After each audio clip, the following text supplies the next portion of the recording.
Banswara news Mirza एवं भोर night साप्ताहिक अखबार बांसवाड़ा के ब्यूरो चीफ सईद मिर्जा की रिपोर्ट। अंजुमन बांसवाड़ा में हिसाब किताब में गड़बड़ी की आशंका व करोड़ों रुपए के कर्ज का मुद्दा अब की बार फिर उठा जोरों से। जी हां, बांसवाड़ा अंजुमन इस्लामिया अदारा जामा मस्जिद परिसर बांसवाड़ा में जो स्थित है, वहां पर लगातार पिछले कुछ वर्षों से हिसाब किताब और करोड़ों का जो कर्जा है उसी की चिंता करते हुए बांसवाड़ा मुस्लिम समाज के सैकड़ों मौजूद हजरात, पंचों के सदर बांसवाड़ा शहर काजी वाहिद अली सैयद, NRI हाजी शरीफ खान जोलाना, अंजुमन के कई पूर्व पदाधिकारियों के साथ तुफैल अहमद सिंधी, सफीक पहलवान, हाजी नवाब खान ठेकेदार, तुफैल खान नवीन, कलीम मोहम्मद, हाजी सिद्दीक बैलीम, समद खान जैसे कई और भी जाने माने समाज सेवक, युवा बुजुर्ग दावल शाह दरगाह शरीफ परिसर में इकट्ठा हुए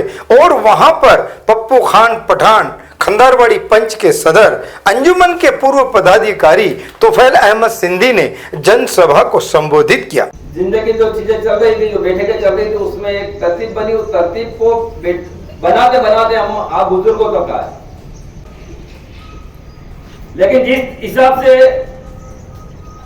एक 10 से 15 हजार लोगों के बीच में जिस तरफ से मतलब किसी के मतलब अड़क के ऊपर, अपन जिसको अड़क कहते हैं, पठान शेख सैयद, उनके ऊपर अगर कोई किसी की अगर तनकीद करता है तो वो उसकी माँ के सहकियत, उसकी माँ के ऊपर गाली जाती है। तो एक कसम खाना किसी चीज को उठा करके कुरान की मुंह से कुरान बोल दिया, कुरान माना जाएगा। जिस हिसाब से नवाब हाजी साहब ने जो केस न्यायालय ने खोला, वो केस नवाब भाई साहब का नाम लिया, हमको कोई दिक्कत नहीं है, उन्होंने किया। सिद्दीक हाजी साहब का और उनका जो भी जमीनों का जो लोता चल रहा है, जो भी है वो बराबर है। लेकिन आप लोगों को सडनली सोचना मेरे तो तुरंत समझ में आ गई थी कि पप्पू पठान अचानक से कहा, ना तो मैं जमीनों में लेना देना, ना मेरा कोई ऐसा बिजनेस है, ना मेरे कहीं अभी एक कोई परचूनी दुकान भी नहीं लगी हुई मेरी कि जिसमें मैंने किसी को बीमा या बीड़ी सिगरेट देने करने में किसी को कुछ कहा हो। वो मेरे 1.5 साल से जैसे जो अंजुमन का जो अवैध चुनाव हुआ है, उस चुनाव को मैं तो आज तक नहीं मान रहा हूँ। मैं अहदेदारों को अवैध ही मानता हूँ। तो अब वो पप्पू पठान का नाम लेने का कारण ही यही था कि एकदम से ये उसकेगा माहौल बनेगा, उस माहौल को हम पूरा मतलब इसको पंचायती या अंजुमन आने वाले चुनाव है, जो चुनाव पिछली बार हो, उसको हम रंग दे दें। और इस इदारे में हर सदन ने बचत के मुख में जाने के बाद दिया है। अभी करीब के बात बताऊं, 1999 में गोरी साहब ने जब चार्ज दिया था तो उन्होंने आगे की बिल्डिंग बनाई थी, आगे की 5-7 दुकानें 8 दुकानें थी, उसको डिसमेंटल किया था, जमींदोज किया था, उन्होंने दुकानें बनाई, पूरी बिल्डिंग बनाई। उसके बाद उन्होंने 40 लाख रुपए दिए थे। उसके बाद 200 जी आए, 200 जी ने हमने देखा ये आस्था मार्केट बनाया, पूरा को पूरा वो गए, उन्होंने 44 लाख रुपए दिए। अब उसके बाद इस इदारे में ऐसा क्या हो रहा है कि हम करोड़ों के कर्जदार हो जाए। और फिर शांत रैली निकाली।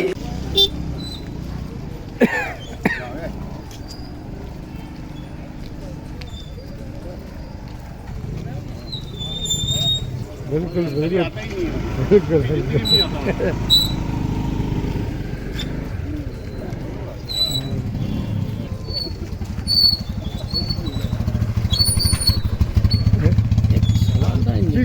जी हाँ।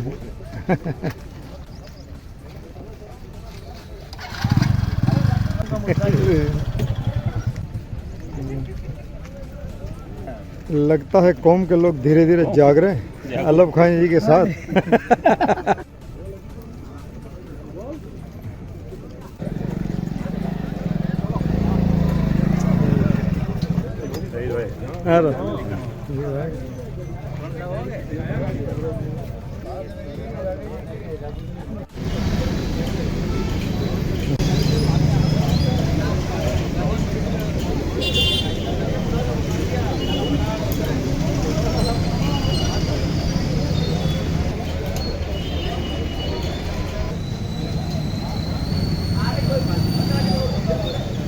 अंजुमन अदारा पहुंचे हिसाब किताब की जानकारी लेने हेतु कि कहीं कोई गड़बड़ी या घोटाला या गमन तो नहीं है, मगर अदारा अंजुमन के ऑफिस में ताला लगा मिला और लिखा हुआ पाया कि फोटो वीडियोग्राफी करना मना है। यह देखकर रैली में आए समाज सेवक, युवा एवं शहर काजी नाराज दिखाई दिए, तो वहीं सुरक्षा की दृष्टि से गोविंद सिंह, हकीम खान, एएसआई पुलिस टीम भी मुस्तैद दिखाई दी और अंजुमन सदर शोएब खान को कॉल किया मोबाइल से। तो सदर शोएब खान ने कहा कि हमें कोई लिखित में जानकारी नहीं है। इसी बात पर नाराज शहर काजी वाहिद अली सैयद, एनआरआई शरीफ खान, तुफैल अहमद सिंधी नाराज हुए और अंजुमन गेट के बाहर ही धरने पर बैठ गए शांति के साथ कि जब तक हिसाब किताब, कितना कर्जा, कितनी संपत्ति, कितना कैश है, इसकी जानकारी नहीं देंगे सदर शोएब खान की टीम, तो हम तब तक यहां से उठेंगे नहीं, चाहे कुछ भी हो जाए।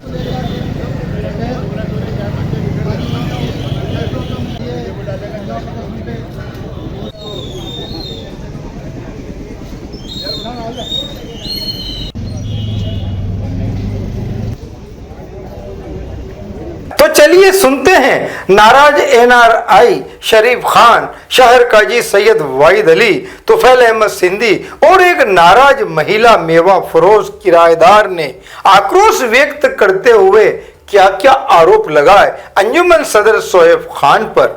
आज बड़े अफसोस और दुख के साथ कहना पड़ रहा है कि अंजुमन सदर बांसवाड़ा जो कानूनी सदर नहीं है फिर भी अपनी मनमानी कर रहे हैं और समाज के संभ्रांत लोग जो यहाँ आए हैं, जिनको उन्होंने आश्वस्त किया था और लिखित में दिया था कि हम 5 दिन के अंदर हिसाब देंगे और आप कमेटी बना के लाइए 11 आदमियों की, वो कमेटी बनाकर भी आया है। उन्होंने फिर बहानेबाजी करके उन्होंने मतलब जो हिसाब देना टाल दिया और अब हम जब सब यहाँ आए हैं, अखबार में भी हमने उसको मतलब प्रसारित किया था और उनको भी मालूम है अच्छी तरह से, लेकिन वो बहानेबाजी करके यहाँ पर ताला लगा के बैठे हुए हैं, घर पे आराम कर रहे हैं। और जबकि हमेशा हमारे यहाँ कोई सरकारी के कार्यालय नहीं है जो बंद रहता संडे के दिन, वो हमेशा आते हैं बैठते हैं, लेकिन आज उन्होंने इरादतन नहीं आए हैं और समाज के लोगों को मतलब भ्रमित करने की कोशिश कर रहे हैं।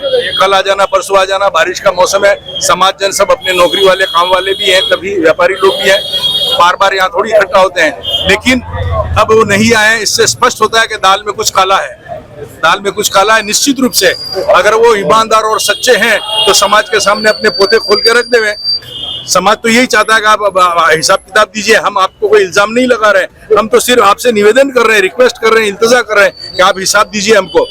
हमने कोई आप पे मतलब आरोप नहीं लगाया है, लेकिन शक की सुई इसलिए घूम रही है आप पे कि आपने बहुत ही मतलब है कि इसमें अन्याय किया है अंजुमन इदारे कौम के साथ, क्योंकि करोड़ों का नुकसान आपने बताया था ईदगाह में और उसके बाद में भी आप जो भी आया वो हिसाब देखना चाहे बता देंगे, लेकिन अभी तक हिसाब नहीं बता रहे हैं। इवन कमेटी आपके कहने पे बनाए इसको भी नहीं मान रहे हैं और मनमानी कर रहे हैं और सभी समाज जन यहाँ तशरीफ लाए हैं, आप ताला लगा के घर पे बैठे हैं। इसका मतलब ये है कि आप पूरे समाज के सभ्य लोगों का और समाज का अपमान कर रहे हैं, ये बिल्कुल बर्दाश्त नहीं है। हम आपको आगाह करते हैं। समाज द्वारा आज जो धरना प्रदर्शन किया जा रहा है अंजुमन के ऑफिस के बाहर, तो क्या कारण है इसका? यहाँ पर आया है हिसाब देखने के लिए। 22 तारीख को हमने बतलाया था और इतवार के दिन आप ऑफिस खोलते हैं। मैं भी कभी नमाज पढ़ने जोर के आता हूँ तो यहाँ देखता हूँ ऑफिस खुला रहता है, लेकिन आज बंद है। आपकी शुरू से ये मंशा रही है, जब मैं मिला हूँ या ऑफिस में आया हूँ कि हिसाब नहीं बतलाना किसी को, तो क्यों नहीं बतलाना? हम सबका हक है, हम सब खातेदार हैं अंजुमन इस्लामिया के, तो हम तो हिसाब देख के रहेंगे और आप नहीं मिले तो कोई बात नहीं। हम ये बाहर गेट के बाहर धरना दे रहे हैं और निश्चितकालीन धरना देंगे, शांतिपूर्वक देंगे। सत्याग्रह आंदोलन है हमारा, गांधी जी ने भी इस तरह का आंदोलन किया था, हम भी उसी पे रास्ते पे चल रहे हैं। और आप आइए और हमें तसल्ली दीजिए और संतुष्ट करिए हिसाब बदला के, आप मेरे हिसाब में कोई गड़बड़ नहीं। आपने कितनी बार मुझे भी कहा है कि बाबूजी आके हिसाब देख लो, हिसाब देख लो। जब हिसाब देखने आ रहे हैं तो आप नहीं बदला रहे हो, इसका मतलब क्या है? आप क्यों नहीं बदलाना चाहते हो? आप कुछ दाल में काला है जो मुझे ऐसा लग रहा है और समाज के लोग भी कह रहे हैं। यहाँ सारे इकट्ठे हुए हैं, हम आए हैं, कभी 1 घंटा हो गया, हम बाहर बैठे हैं, धरना देंगे, चाहे रात हो, दिन हो, बारिश हो, आंधी हो, तूफान हो, और हमारा हक है हिसाब देखने का, वो देखेंगे। आपने ईदगाह में भी ये कहा था कि आके हिसाब देख लो, मेरा हिसाब तैयार है। अब तैयार है और अब तुम कह रहे हो ऑडिट हो रहा है, इसमें कितना फर्क है, रात दिन का फर्क है। तो और ऑडिट भी हो रहा, तो 1 साल की ऑडिट कर रहे हो, कोई बात नहीं, पुराना बदला दो, 19 का बदला दो, 20 का बदला दो, 21 का बदला दो, वो तो ऑडिट हो गया। 18 को बदला दो, 17, 14 का बदलाओ।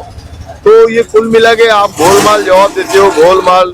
अब हार या पार, मैं खुद यहाँ बैठा हूँ, चाहे कुछ भी हो जाए, मैं यही अनशन करूंगा, धरना दूंगा, वह और जरूरत पड़ी तो मैं भूख हड़ताल भी करूंगा और प्रशासन से गुहार लगाऊंगा कि ये ऐसे तानाशाह आदमी को हमारे यहाँ गलती से बैठ गए, ये इलेक्शन भी नहीं हुए और अपने ये जैसे तैसे इन्होंने अपना कर लिया है, इसको हटाओ। और ठीक है, अंजुमन सदस्य से आपकी बात हुई थी फोन पर पुलिस के माध्यम से, तो क्या कहा उन्होंने? नहीं, उससे कोई बात नहीं है। हम तो यहाँ 11 तारीख को ऑफिस में आए थे, हमने कहा कि भाई हम हिसाब बदलाओ, बस ये बात हुई, उसने मना कर दिया, बहानेबाजी कर दी, ये लेटर है, वो लेटर है, ये आ गया, वो आ गया। उससे क्या मतलब, कोई तुम्हें कोई मना कर रहा है, वो मतलब आइन क्या कहता है, अंजुमन का आइन क्या कहता है, हर कोई भी आदमी को मतलब कोई भी आदमी हिसाब दे सकता है। कोई कुछ कह रहा है तो आप जानो, आपका काम जाने। पिछले 20-25 दिन पीछे भी आए थे हम, आ रहे हैं हम तो बिल्कुल। क्या कहा था इन हुदेदारों ने? तभी कहा, हाँ देख लेना, हिसाब देख लेना, हमारा एक कैशियर है और कैशियर हिसाब बता देगा आपको। तैयार थे बतलाने के लिए। अब ये क्या डर पैदा हो गया कि नहीं बतला रहे, बहानेबाजी कर रहे हैं कि साहब ये नहीं हुआ, वो नहीं हुआ, ये काम अधूरा है। क्यों अधूरा है? 1 साल का अधूरा है, बाकी पुराने सालों का बदलाओ। और ये जो अभी ऑडिट नहीं हुई है और बाकी करा लो ऑडिट, फिर बाद में और देख लेंगे हम तो हिसाब देखेंगे, चाहे कुछ भी हो जाए। मुझे मरना पड़े तो मैं मर जाऊंगा, लेकिन हिसाब देखूंगा। ये मतलब आज अब अंजुमन के बाहर धरना कर रहे हैं, इसका कारण क्या है? आज हम लोग अंजुमन के बाहर धरने पर इसलिए बैठे हैं कि इस अंजुमन का जो भी तौर तरीका था, जो सिस्टम चलाने का था, उसको बदलकर आइन से हटकर आज ये अंजुमन चलाया जा रहा है। इस अंजुमन को जब आइन से हट के चलाया गया तो ये अंजुमन करोड़ों रुपए के कर्ज में आ गया है। अगर यही व्यवस्था जिंदा रही तो कल हम इस शहर का मुसलमान इस अंजुमन से हाथ धो बैठेगा। इसलिए मजबूरन अभी कोई ज्यादा टाइम नहीं निकला है, यहाँ अगर हम संभल गए तो ये अंजुमन बचेगा, और ये अंजुमन किसी भी कीमत पे नहीं बचना।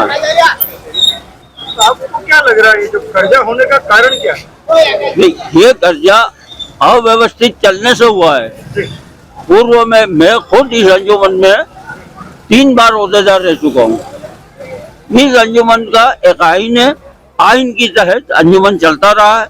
2012 से 12 तक ये अंजुमन बिल्कुल आइन के तहत चला है। उसके बाद से न हिसाब है, न किताब है, न मीटिंग है, न बजट है, और अब मन माफिक काम किया गया है, जिससे आज ये कर्ज में डूबा है ये अंजुमन। अंदाजन आज तक कितना कर्जा हो सकता है? मैंने 30 अक्टूबर 2022 को उस वक्त में जनरल सेक्रेटरी था, ऑन रिकॉर्ड मैंने प्रेस कॉन्फ्रेंस की थी। 2022 तक ये 3.5 करोड़ रुपए का कर्जदार था। ये मैंने बताया वो तो ठीक है, अंजुमन ने जो एक हिसाब किताब की जो एक बैठक की थी ईदगाह में, वह मालिया सेक्रेटरी ने यही बात बताई थी कि 3.5 करोड़ रुपए अंजुमन पे कर्जा है।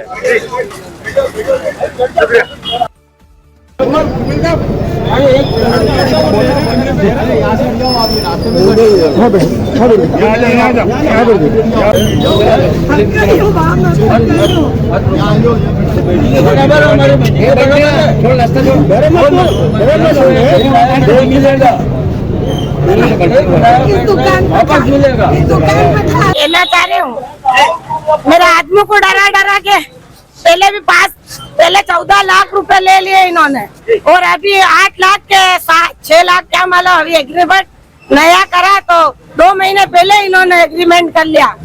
क्या यो इन्होंने सदर साहब ने, हाँ ने क्या मालूम कैसे डरा रहे आदमी, हमारा छुप छुप के काम इनसे करा रहा, और हम बोल रहे तो देख तेरा बेटा वैसा बोल रहा और तेरी औरत ऐसे बोल रही है, तो ये हमें मारते हैं हमारा आदमी। फिर ना आज बेघर हो गए, हमारा लोन पर ताला लग रहा कल पे, और आज घर खाली करा रहे हमारे पे। हमारा पुरुषों की कमाई सारी इस मस्जिद में लेके और देख लो दुकान का किराया भी बढ़ा दिया 20,000 रुपए। आप कर्जे में कैसे आए हो पैसा? कर्जे ये यहाँ गया 25 लाख रुपए और ना अभी और 6 लाख रुपए दिया इन्होंने, और वो खा गए वो पैसा ना, एग्रीमेंट 11 था तो 7 कर दिया अंदर से। तो इसकी आपको रसीद दी होगी? हाँ तो वो 7 लाख की एग्रीमेंट की वो रसीद नहीं दी जो इन्होंने खाए वो, अच्छा। और जो खाया वो पैसा का कुछ भी नहीं, छाना छाना खाया चुप के। आप अदालत में और पुलिस में अगर ये बोल देंगे हम आपके साथ हैं, अगर बिल्कुल उन्होंने उसको धमकी दिया हाँ तो है, मैं साथ हूँ, वो मैं साथ में, वो मेरे बच्चे दुखी रह गए और आज मेरा बीपी, अभी मैं बेहोश होता हूँ, अभी मेरा ताकत नहीं है मेरी। खौफ इंसान को अल्लाह का होना चाहिए बंदे हाँ तो मेरा अल्लाह का खौफ है, मैं तो उनके सामने बोलूँ पता है। आओगे हम आपकी जिम्मेदारी लेते हैं। आपके साथ कुछ नहीं किया था। पहला शुरू है ना, इन्होंने 11 लाख अंदर लिए और 11 एग्रीमेंट करा, 11 इन्होंने खाए मोबाइल, फिर 3 लाख बाद में इन्होंने इधर दरवाजा पुड़ाया मेरे आदमी ने उधर दरवाजा पुड़ाया तो वो 3 लाख तो वो 14 वो हो गए ना, अभी 6 लाख रुपए या 8 लाख रुपए इन्होंने एग्रीमेंट करा तो वो खाया, इन्होंने लिखा नहीं। दुकान का नाम? और ही फ्रूट की दुकान कोने पे। आपका नाम और आपके शोहर का क्या नाम? मेरा नाम खातून है, मेरे आदमी का मैं नहीं कहूँगा, वो आदमी मेरे खिलाफ है। आदमी हमें मार मार के काम करता है हमारे बच्चों को और मेरे को, और हमारा जीना आराम हो गया हमारा। वो भी आपके साथ ही रहते हैं अभी? आप साथ रहता है पर मार मार के रखता है। नहीं, अगर ऐसे जरूरत पड़े तो आप मतलब मैंने देखिए इस्लाम में हाँ मैं बोलूँगा, नहीं है आप समाज को एप्लीकेशन देना, शहर काजी को एप्लीकेशन बोलूँगा, मैं बोलूँगा, सब आगे बात करेंगे आपके। हाँ मैं बोलूँगा ये मैं पूरा हूँ तुम्हारे साथ में हूँ, और आदमी भी मेरे को सुनता नहीं है एक भी। कोई बात नहीं, आप वो क्यों नहीं सुनते, कारण क्या है? अब वो क्या मालूम क्यों नहीं, इनके मन मानी करता है हर चीज। इनसे डरता है कि यहाँ तो ये इनसे डरता है। मेरे छोरे ने भी वहाँ से ऐसा बोला, कहते ना हमारी पुस्तक मेहनत की पसीने की कमाई तूने क्यों ले लिए, तो मेरे आदमी को जाने कुछ किया के तो झूठ बोल गया कि मैंने नहीं दी, और हमारे सामने है लिखा हुआ है, इन्होंने हमने पैसे हमारे से लिए क्या, अभी भी लोन लिया देख लो 16 लाख है, 18 लाख तो हम दे चुके और 18 लाख निकाल के अभी तो कल ताला लगाना आएगा हमारा घर। नहीं आप कैसे कह सकते हो इन्होंने लिया, मतलब इन्होंने दिया हमारे सामने, हमारे से पैसे हमारे सामने ले गए। आपने दिए पैसे हमारे सामने लेके गए, हम लेके आए ब्याज से। आपने दिए? हाँ पैसे सदर को दे दिए। सदर को हमारे है नहीं, वो अनवर आंदा वो लेके गया उसके घर, कहा वो उसे भी मैं बुलाऊं, वो अनवर आंदा छुप के लेके गया। वो अनवर अंग्रेज है वो? हाँ हालांकि नाराज महिला के पति ने कहा कि उनकी पत्नी के आरोप झूठे हैं। अंजुमन सदर शोएब खान पर वह जो लगा रही है। कितने पैसे आपने दिए दुकान के एडवांस में? 11 लाख रुपए दिए मैं। अरे और मेरी औरत तो यूं ही है, वो तो गांडी है, वो क्या दिल की बीमारी है उसको, चक्कर करती है वो। क्या उसका क्या चाले चढ़ना मत करना मत, और ना तो मेरे साथ रहती है ना करती है वो, क्या आए दिन चली जाती है कर जाती है, बैग उठा के भाग जाती है, घर में तो रहती ही नहीं, उसके पैर रखती ही नहीं है, पैर घर में तो रहती ही नहीं है, वो गाड़ी है माइंड से बार बार बेहोश हो जाती कर जाती है। अगर पता लगाना है तो मेरी दुकान के आए मेरे जितने भी लोग हैं सबसे पता लगा लेना, क्या वो सदर साहब बेकसूर है और कुछ भी नहीं है। पत्रकारिता की दुनिया में एक और बढ़ता कदम, जी हाँ, बांसवाड़ा की खबरें हमारे साप्ताहिक समाचार पत्र BN भोर नायक साप्ताहिक समाचार अखबार में भी प्रकाशित होगी। देश हित जनहित में राज और समाज का साप्ताहिक दर्पण संपादक प्रकाशक शहजाद खान व सईद मिर्जा की रिपोर्ट देखते रहिए भोर नायक समाचार पत्र में।